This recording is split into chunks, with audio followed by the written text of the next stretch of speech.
Eh bien, bonjour à toutes et à tous et merci à Laetitia Bourrier qui est intervenante en LSF à la MJC pour sa traduction.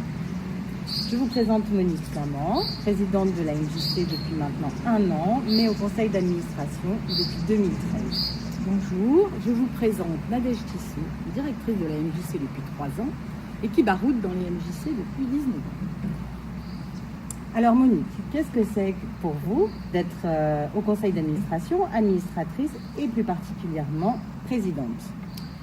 Être administratrice ou administrateur d'une MJC n'est pas un titre honorifique.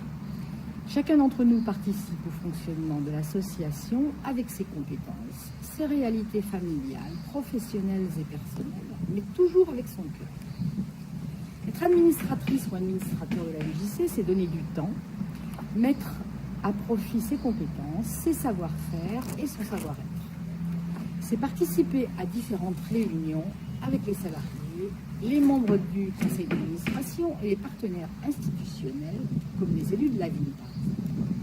C'est être à l'écoute, proposer, échanger et décider de l'orientation que l'on pense la meilleure. C'est pour cela qu'il faut être un certain nombre pour avoir des points de vue différents.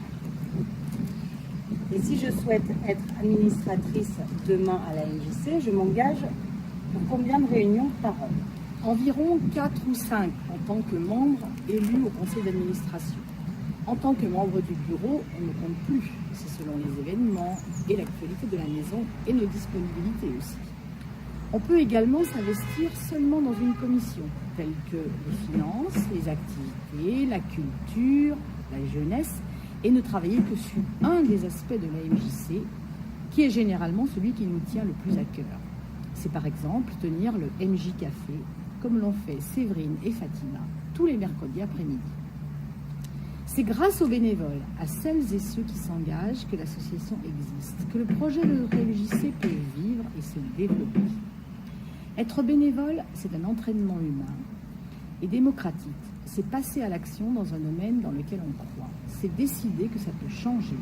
C'est être acteur de la vie de sa cité. Et nous avons tous ce potentiel. C'est vrai. Merci Monique.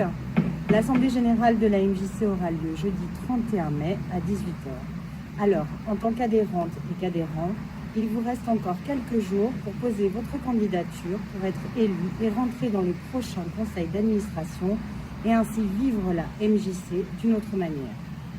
Pour être élu au CA, il suffit d'être adhérent et d'avoir 16 ans.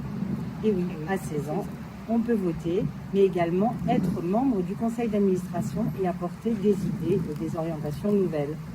Pour une maison des jeunes et de la culture dynamique, il faut un conseil d'administration intergénérationnel et nous comptons sur vous. N'hésitez pas à vous présenter à l'accueil pour vous faire connaître. Et mon bureau est également ouvert. Je me tiens à votre disposition pour vos questions et vos interrogations. L'année dernière, nous étions 80 adhérents et partenaires de la MJC à l'Assemblée générale. Nous comptons sur vous pour être encore plus nombreux et vivre ce moment que nous souhaitons le plus démocratique possible. Au jeudi 31 mai à 18h. On leur dit? Allez, on leur dit. Allez, on leur dit. Il y aura un buffet. Un beau Bon après-midi. Bon après-midi.